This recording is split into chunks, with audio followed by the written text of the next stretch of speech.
भगवान श्रीहरी विष्णू म्हणाले, आई वडिलांच्या चांगल्या वाईट कर्माची फळं मुलांनाही भोगावी लागतात.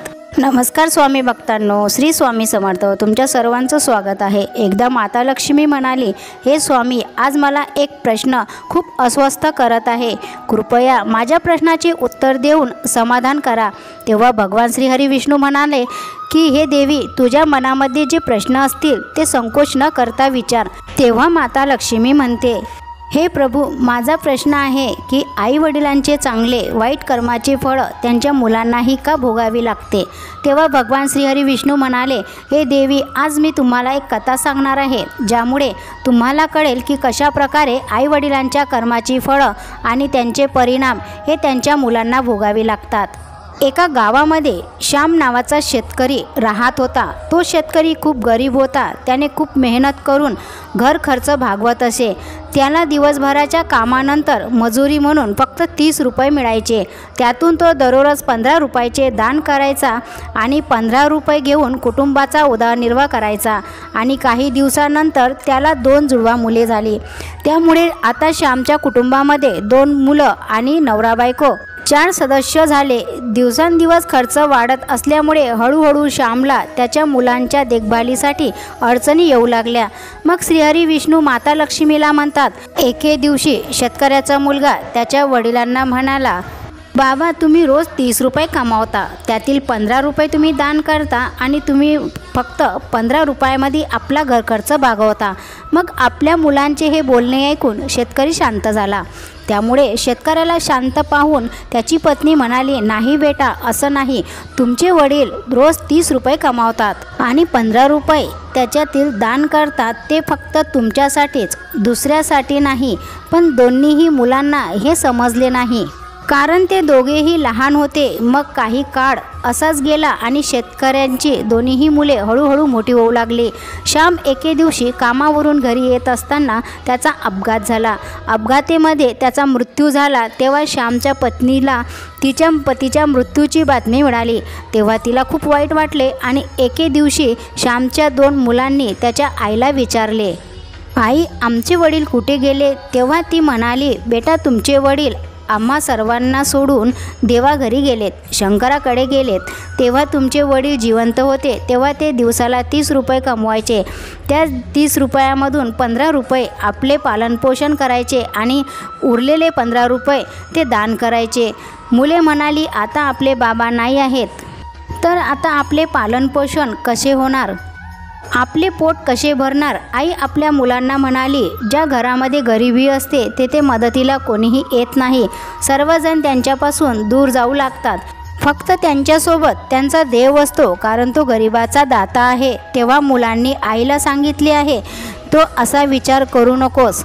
आम्ही दोघे भाऊ भगवान शंकराकडे जाऊन आणि आपल्या बाबांना घेऊन येतो, कारण भगवान शंकर खूप दयाळू आहेत.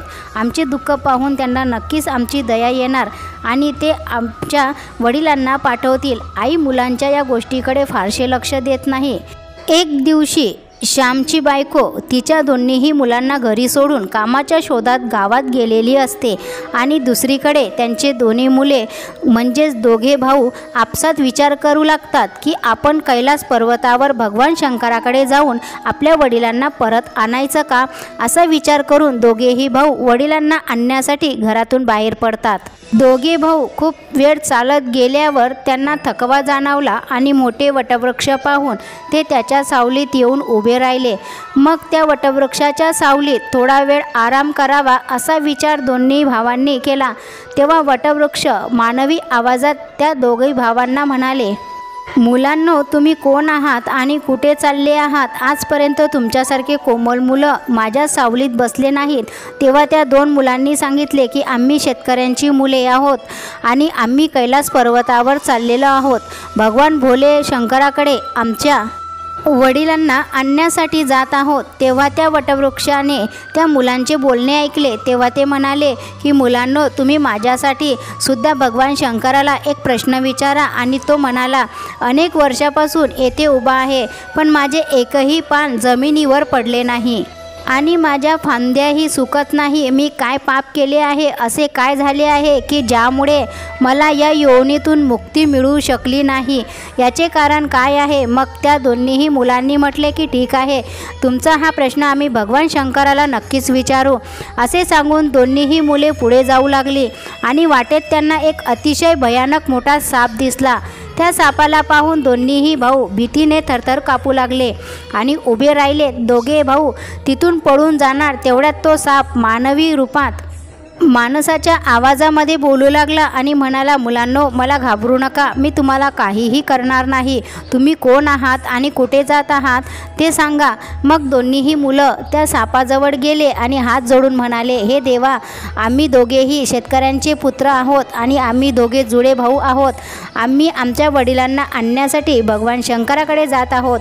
तेव्हा साप म्हणाला, मुलांनो, माझासुद्धा एक प्रश्न भगवान शंकराला तुम्ही विचारा. या योनीमध्ये मी बरीच वर्ष इथे पडून आहे. मला आता चालतानाही त्रास होत आहे. माझ्या शरीरात थोडासाही जीव नाही. माझ्या मागच्या जन्मी मी असे कोणते पाप केले आहे ज्यामुळे मला या जन्मातून मुक्ती मिळू शकली नाही, याचे कारण काय आहे? तेव्हा ती मुलं म्हणाली, ठीक आहे, आम्ही तुमचा प्रश्न भगवान शंकराला विचारू. मग भगवान विष्णू माता लक्ष्मीला म्हणतात, हे देवी, हे सांगून दोन्हीही मुले पुढे चालू लागली. तेव्हा वाटेत त्यांना एक शेठजी भेटले. सेठ म्हणाला, मुलांनो, तुम्ही दोघे कोण आहात आणि इतक्या कडक उन्हामध्ये कुठे जात आहात? आणि तुम्ही दोघे लहान आणि खूप कोमल दिसत आहात. तेव्हा ते मुलं म्हणाली, शेठजी, आम्ही दोघेही शेतकऱ्याची मुलं आहोत आणि दोघे जुळे भाऊ आहोत आणि दोघे कैलास पर्वतावर आमच्या वडिलांना आणण्यासाठी भगवान शंकराकडे जात आहोत. तेव्हा ते सेठ म्हणाले की माझ्या एका प्रश्नाचे उत्तर तुम्ही भगवान शंकराला विचारा. तेव्हा तो सेठ मुलांना म्हणाला, येथे येणाऱ्या जाणाऱ्या प्रत्येकांसाठी तहान भागवण्यासाठी मी अनेक वर्षांपासून येथे एक विहीर खोदत आहे, पण त्यातून अजून पाणी निघाले नाही. मी माझ्या मागील जन्मात असा कोणता गुन्हा केला आहे की या विहिरीला अजून पाणी लागले नाही? त्यासाठी मी विहीर खोदण्यासाठी खूप पैसा खर्च केला. तेव्हा ती मुले म्हणाली, ठीक आहे सेठजी, तुमचा हा प्रश्न भगवान शंकराला आम्ही नक्की विचारू. भगवान श्री हरी विष्णू माता लक्ष्मीला म्हणतात, हे देवी, असे सांगून ते दोन्हीही मुलं तिथून निघून पुढे जाऊ लागली आणि चालत असताना त्यांना एक वाहणारी नदी दिसली. मग हळू दोन्हीही भाऊ नदीच्या काठी पोहोचले आणि नदीतून एक मासा बाहेर आला आणि तो त्यांच्या पायाजवळ आला आणि म्हणू लागला, अरे मुलांनो, तुम्ही कोण आहात आणि तुम्ही दोघे बोटीशिवाय का जात आहात? मग मुले म्हणाली की आमच्याकडे बोटीत बसायला पैसे नाहीत, कारण आमचे वडील रोज 30 रुपये कमावत होते. त्यातून ते 15 रुपये दान करायचे आणि 15 रुपयामध्ये आमचा उदरनिर्वाह करायचे. कसे तरी आमचे घर सांभाळायचे. आता आमचे वडील घरी नाही, ते भगवान शंकराकडे गेले आहेत, म्हणून आम्ही दोघे भाऊ कैलास पर्वतावर आमच्या वडिलांना आणण्यासाठी जात आहोत. त्या मुलांचे म्हणणे ऐकून मासा म्हणाला, मुलांनो, माझा एक प्रश्न भगवान शंकराला विचारून या, कारण की अनेक वर्ष या नदीत भटकत आहे. माझ्या 7 पिढ्या उलटून गेल्यात, पण मी अजूनही या नदीत राहत आहे आणि मी माझ्या पूर्वजन्मात असा कोणता अपराध केला होता ज्यामुळे मला या जन्मातून मुक्ती मिळू शकली नाही, याचे कारण काय आहे? तेव्हा ती मुलं म्हणाली, ठीक आहे, आम्ही तुमचा हा प्रश्न भगवान शंकराला नक्कीच सांगू आणि परत येताना तुम्हाला सांगू. त्यानंतर चालत चालत दोघे भाऊ नदीच्या दुसऱ्या काठावर पोहोचले. तेव्हा त्यांना तेथे एक मृत व्यक्ती पडलेल्या अवस्थेत दिसला. त्या दोन्हीही मुलांना पाहून मृत व्यक्ती बोलू लागला, मुलांनो, तुम्ही कोण आहात? कुठे चालले आहात? तेव्हा त्या मुलांनी त्याचा आवाज ऐकला आणि सांगितले की आम्ही शेतकऱ्यांची मुलं आहोत आणि आम्ही दोघे भाऊ आहोत. आम्ही कैलास पर्वतावर भगवान शंकराकडे जात आहोत. त्यांच्याकडून आम्ही आमच्या वडिलांना आणण्यासाठी जात आहोत. मग तो मृत व्यक्तीही बोलू लागला की तुम्ही भगवान शंकरांना माझा एक प्रश्न विचारा की माझे शरीर अनेक वर्षांपासून या नदीकाठावर आहे. कधी कधी पाण्याची लाट आली की माझे शरीर नदीच्या आत जाते, पण नदीतून बाहेर पडल्यावर माझे शरीर पुन्हा किनाऱ्यावर येते. शिवाय माझे शरीर वितळत नाही किंवा सडतही नाही. ते इतके वर्ष हा त्रास भोगत आहे. मी माझ्या पूर्वजन्मात असे कोणते पाप केले होते की ज्यामुळे मला या देहातून मुक्ती मिळू शकली नाही आणि याचे कारण म्हणजे काय आहे? तेव्हा ती मुलं म्हणाली, ठीक आहे, तुमचा हा प्रश्न आम्ही भगवान शंकरांना विचारून आम्ही नक्कीच तुमच्याकडे परत येऊ, तेव्हा त्या प्रश्नाची उत्तर तुम्हाला सांगू.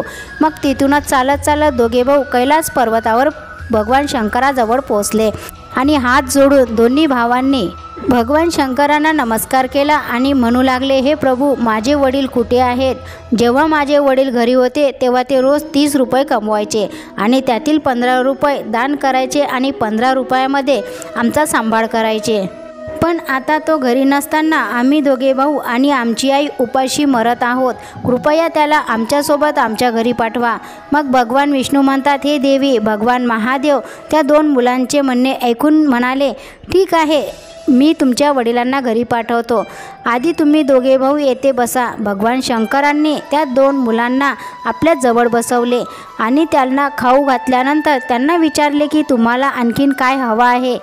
मग त्या 2 मुलांनी भगवान शंकरांना वाटेत जे काही घडले, त्यांना कोण कोण भेटले आणि ते काय म्हणाले त्याबद्दल प्रश्न विचारले. तेव्हा भगवान महादेव त्याच्या सर्व प्रश्नाची उत्तरे देत म्हणाले, मुलांनो, जाताना तुम्ही दोघांनी तुम्हाला जे कोणी भेटेल त्या सर्वांच्या प्रश्नाची उत्तरं त्यांना सांगा. त्यानंतर भगवान महादेव म्हणाले की तुम्ही दोघेही आता घरी जा. तुमच्या घरी तुमची आई वाट पाहत आहे. तुमचे वडील तुमच्या घरी पोहोचतील. मग ते दोघेही भाऊ भगवान महादेवाला नमस्कार करून परत आपल्या घरी निघाले. वाटेत नदीच्या काठी पडलेला तोच मृत व्यक्ती त्यांना दिसला.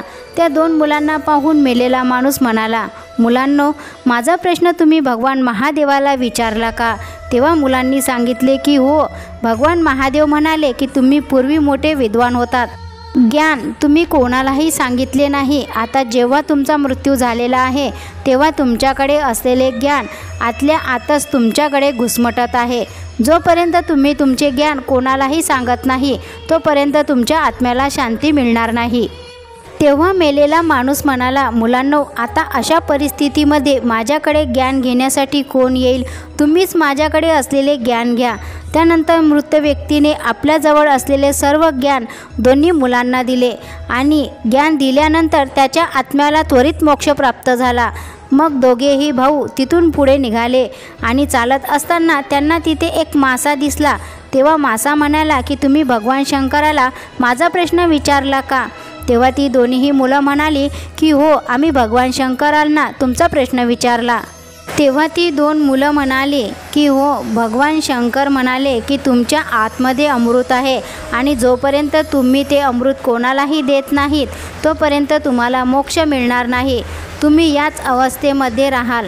तेव्हा मासा म्हणाला, मुलांनो, आता माझे अमृत कोणाला मिळेल? तुम्ही दोघेच माझ्यात असलेले अमृत घ्या. मग माशांनी त्यांचे अमृत 2 मुलांना दिले. त्या माशांचा आत्मा अमृत देताच त्यांना मोक्ष प्राप्त झाला. अशा पद्धतीने दोन्ही भाऊ तिथून पुढे निघाले तर वाटेमध्ये त्यांना सेठ दिसले जे तेथे येणाऱ्या जाणाऱ्यांसाठी विहीर खोदत होते. ते सेठ म्हणाले, मुलांनो, तुम्ही दोघांनी भगवान महादेवाला माझा प्रश्न विचारला का? तेव्हा मुले म्हणाली, भगवान महादेव म्हणाले की तुझ्या घरी 2 कुमारी मुली आहेत. जोपर्यंत तू त्या 2 मुलीचे लग्न करून त्यांचे कन्यादान करत नाही तोपर्यंत तुम्ही खोदलेल्या त्या विहिरीला पाणी येणार नाही. जे तुझे कर्तव्य आहे ते आधी कर. आधी तुमच्या मुलींचे लग्न करा आणि कन्यादान करा आणि मग ही विहीर खोदून घ्या. मग तो सेठ त्या मुलांना म्हणाला, मी आज माझ्या मुलीसाठी लगेच मुलगा शोधण्यासाठी कुठे जाऊ? तुम्ही दोघेच मला माझ्या मुलीसाठी योग्य दिसत आहात. तुम्ही दोघेही खूप साधे स्वभावाचे आणि सुंदर आहात आणि तुम्ही दोघेही एकसारखे दिसतात आणि आता तुम्ही दोघेही तरुण झाले आहात आणि विवाहास पात्रसुद्धा आहात. म्हणून हे मुलांनो, तुम्ही दोघेही माझ्या दोन्ही मुलीसोबत लग्न करा. मग त्या सेठने आपल्या दोन्ही मुलींचे लग्न त्या 2 मुलाशी लावून दिले आणि आपल्या दोन्ही मुलींना भरपूर पैसे देऊन त्यांची पाठवणी केली. मग दोन्ही भाऊ पुढे निघाले आणि वाटेत त्यांना तोच साप भेटला. त्या दोघांना पाहून साप म्हणाला, मुलांनो, तुम्ही भगवान महादेवाला माझा प्रश्न विचारला का? मुलं म्हणाली, हो, भगवान शंकराला आम्ही प्रश्न विचारला. जोपर्यंत तुमच्याकडे असलेला सर्परत्न पृथ्वीवर जोपर्यंत तुम्ही रत्न दान करत नाही तोपर्यंत तुमचे शरीर असेच राहील. तेव्हा साप म्हणाला, मुलांनो, हे रत्न आता मी कोणाला देऊ? मुलांनो, हे रत्न तुम्ही तुमच्याकडे ठेवा. अशा प्रकारे ते रत्न दोघांना देताच सापाच्या आत्म्याला मुक्ती मिळाली. अशा प्रकारे दोन्ही भाऊ आपापल्या पत्नीसह पुढे जाऊ लागले आणि वाटेत तेच प्रचंड वटवृक्ष दिसले, ज्याखाली ते दोन्ही भाऊ आराम करण्यासाठी थांबले होते. ते मुलांना पाहताच वटवृक्ष म्हणाले, मुलांनो, तुम्ही माझा प्रश्न भगवान शंकराला विचारला का? तेव्हा ते हो म्हणाले. त्यावर भगवान महादेव म्हणाले की तुमच्या मागच्या जन्मी तुमचे काम गुरुकुलात मुलांना शिकवायचे होते, पण त्या बदल्यात तुम्ही त्या लहान मुलांकडून काम करून घेतले आणि त्यांना चांगले शिक्षण देखील दिले नाही. त्या मुलांच्या शापामुळे तुम्हाला मोक्ष मिळाला नाही. तुमच्यात भरलेले जे ज्ञान आहे ते कोणाला तरी द्या, त्यानंतरच तुम्हाला मोक्ष मिळेल. तेव्हा भगवान विष्णू माता लक्ष्मीला म्हणतात. दोन्ही मुलांचा संवाद ऐकून झाड म्हणाले, हे ज्ञान मी आता कोणाला देऊ? तुम्हीच का माझे ज्ञान घेत नाहीत? तेव्हा वटवृक्षाने आपल्याजवळ असलेले सर्व ज्ञान दोन्ही भावांना दिले. त्यामुळे त्यांच्या आत्म्यालाही शांती मिळाली आणि तो त्या झाडांच्या बंधनातून मुक्त झाला. मग दोन्हीही भाऊ आपल्या पत्नीसोबत चालत चालत आपल्या घरी पोहोचले. त्या दोघांना पाहून त्याच्या आईला खूप आनंद झाला आणि आई म्हणाली, तुम्ही दोघे भाऊ कुठे गेले होतात आणि तुमच्यासोबत या दोन मुली कोण आहेत? तेव्हा दोन्ही भावांनी त्यांच्या आईला त्यांच्यासोबत घडलेली सर्व घटना सांगितली. तेव्हा भगवान विष्णू माता लक्ष्मीला म्हणतात, हे देवी, आता दोन्हीही मुलांना समजले होते की आपले वडील परत येऊ शकत नाही. त्यांना मोक्ष मिळाला आहे. आपल्या वडिलांनी केलेल्या दानाचे फळ भगवान शंकरांनी आम्हा दोन्ही भावांना दिले आहे. अशा प्रकारे भगवान विष्णूने माता लक्ष्मीला संपूर्ण कथा सांगितली. तर भक्तांनो, आपल्याला ही कथा माहिती आवडल्यास चॅनलला सबस्क्राईब करा, लाईक करा व शेअर करा व श्री स्वामी समर्थ लिहायला मात्र विसरू नका. भेटूया अशाच नवीन संदेशासोबत, कथेसोबत. श्री स्वामी समर्थ. जय जय स्वामी समर्थ.